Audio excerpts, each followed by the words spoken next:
আসসালামু আলাইকুম ওয়া রাহমাতুল্লাহি ওয়া বারাকাতুহু। পাকশিল্পে সবাইকে স্বাগতম। আজকে আপনাদের জন্য নিয়ে এসেছি পটলের খোসার ভর্তা। প্রথমে আমি পটল থেকে খোসাগুলো ছাড়িয়ে নিয়েছি। খোসাগুলোকে ভালো করে ধুয়ে রসুন, কাঁচামরিচ, হলুদ ও স্বাদমতো লবণ দিয়ে ভালো করে সিদ্ধ করে নিয়েছি।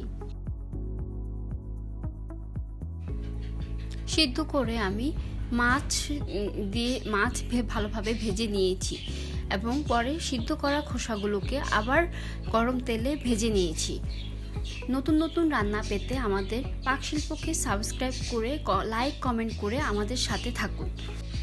পটলের খোসা ভাজা হলে সামান্য তেলে মরিচ ও পেঁয়াজ টেলে নিব।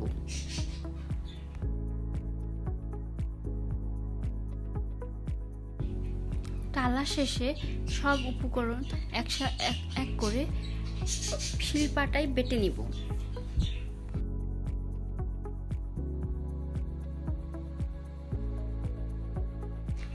প্রতিটি উপকরণ বাটা শেষে হাত দিয়ে ভালো করে মিক্সড করে নিব। তৈরি হয়ে গেল আমাদের পটলের খোসার ভর্তা। ভিডিওটি শেষ পর্যন্ত দেখার জন্য সকলকে ধন্যবাদ। আসসালামু আলাইকুম ওয়া রাহমাতুল্লাহি ওয়া বারাকাতুহু।